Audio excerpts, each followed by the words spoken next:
పెళ్ళైనా పండగైనా వేడుక ఏదైనా పట్టుచీరల ప్రత్యేక వేదిక వారాహి సిల్క్స్.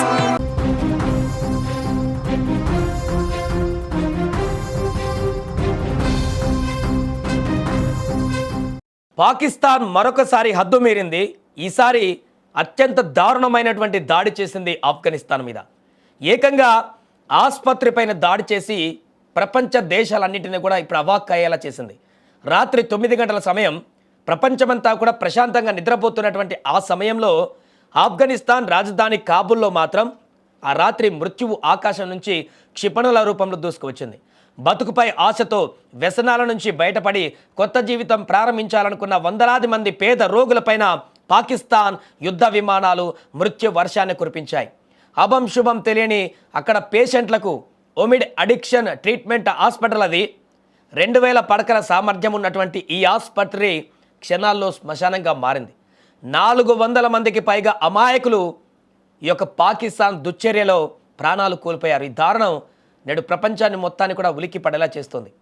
ఎక్కడైనా కూడా యుద్ధాలు జరగచ్చు, ఉద్రిక్త పరిస్థితులు ఉండొచ్చు, కానీ ఇలాంటి అభం శుభం తెలియనటువంటి సామాన్య ప్రజల మీద ఈ రకంగా మారణ హోమాన్ని చేయడం అనేది పాకిస్తాన్కు ఉన్నటువంటి వక్రబుద్ధికి నిదర్శనంగా మారింది. హాస్పిటల్లో చికిత్స తీసుకుంటున్నటువంటి పేషెంట్లు ఎట్ ఏ టైం 400 మందికి పైగా ప్రాణాలు కోల్పోయారంటే పాకిస్తాన్ యొక్క విలువలు ఏ రకంగా ఉంటాయో యుద్ధంలో మనం చెప్పుకోవచ్చు. యుద్ధం సైనికుల మధ్య జరగాలి, కానీ ఆసుపత్రులపైన దాడులు చేయడం యుద్ధ నియమాలకు మానవత్వానికి పూర్తిగా విరుద్ధం. పాకిస్తాన్ చేసింది ముమ్మాటికి ఘోరమైనటువంటి పాపంగా ఇప్పుడు అభివర్ణించబడుతుంది.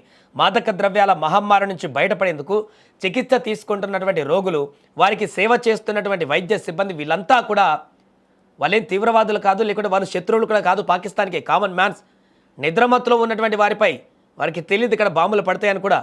ఒక్కసారిగా బాంబులు వేయడం అనేది ఏ రకమైనటువంటి శౌర్యం. శిథిలాల కింద చిక్కుకున్నటువంటి ఆర్తనాదాలు, తమ వారి కోసం వెతుకుతున్నటువంటి కుటుంబ సభ్యుల కన్నీళ్లు అక్కడ కాబూల్ వీధులలో ఇప్పుడు తీవ్ర విషాదాన్ని నింపుతున్నాయి.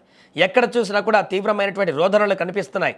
తమ వారు చనిపోయినటువంటి మృతదేహాలను కనిపెట్టేందుకు అక్కడ కుటుంబ సభ్యులందరూ కూడా ఆర్తనాదాలతో వెతుకుతున్నారు. నేలమట్టమైనటువంటి ఆసుపత్రి చెల్లాచెదరుగా మారిపోయినటువంటి సందర్భం ఉంది అక్కడ. దీనికి సంబంధించి ఆఫ్ఘనిస్తాన్ కూడా స్పందించింది. ఈ దారుణ కాండతో పాకిస్తాన్ ఒక పెద్ద తప్పు చేసింది. ఆఫ్ఘాన్ల గుండెల్లో రగులుతున్నటువంటి ప్రతీకార జ్వాలలకు ఆజ్యం పోసింది. ఇది దౌత్యానికి, శాంతి చర్చలకు సమయం కాదు. పాకిస్తాన్ చేసిన ఈ రక్తపాతానికి తగిన మూల్యం చెల్లించుకోక తప్పదని ఆఫ్ఘనిస్తాన్ ప్రభుత్వం కూడా తీవ్ర హెచ్చరికలు జారీ చేసింది. దీంతో అమాయకుల రక్తం ఎప్పుడు ఊరికే పోదు, ఈ పాపానికి ప్రతిఫలం పాకిస్తాన్ అనుభవించక తప్పదనేటువంటి ఆగ్రహం ఆఫ్ఘాన్ ప్రజల్లో కూడా ఇప్పుడు మారుమోగిపోతుంది. సరిహద్దులలో ఇప్పటికే యుద్ధ వాతావరణం నెలకొంది. తమ పౌరుల ప్రాణాలకు బదులు తీర్చుకుంటామని ఆఫ్ఘాన్ బలగాలు రగిలిపోతున్నాయి. ఇప్పటికే ఇరాన్, ఇజ్రాయెల్ మధ్య నెలకొన్నటువంటి యుద్ధం తీవ్ర స్థాయికి చేరిపోతున్నటువంటి నేపథ్యంలో ఇప్పుడు ఆఫ్ఘాన్, పాకిస్తాన్ మధ్య నెలకొన్నటువంటి యుద్ధం కూడా దారి తప్పి మరింత మారణ హోమంగా మారేటువంటి అవకాశాలు కనిపిస్తున్న యుద్ధ నీతి తప్పితే ఎలాంటి దారుణమైనటువంటి పరిస్థితులు ఏర్పడతాయో ఇప్పుడు ఈ యొక్క హాస్పిటల్ పైన దాడితోని స్పష్టంగా కనిపిస్తుంది. పాకిస్తాన్ చేసినటువంటి ఈ భీకరమైనటువంటి దాడులకు ఆఫ్ఘనిస్తాన్ కూడా తగిన మూల్యం చెల్లిస్తామని చెప్తుంది. కాబట్టి ఇప్పుడు కౌంటర్ రియాక్షన్ ఆఫ్ఘాన్ ఏ రకంగా ఇవ్వబోతుంది, పాకిస్తాన్ పైన ఏ రకంగా దాడి చేయబోతుంది, పూర్తిగా తాలిబాన్లు ఇప్పటికీ వ్యూహం రచించినట్టుగా కనపడుతుంది. దీంతో ఏ క్షణాన ఏం జరుగుతుందో తెలియనటువంటి పరిస్థితి నెలకొంది. ఏదేమైనా పాకిస్తాన్ చేసినటువంటి భీకరైనటువంటి దాడులైతే ఇప్పుడు ప్రపంచం మొత్తాన్ని కూడా ఆశ్చర్యపరుస్తున్నాయి.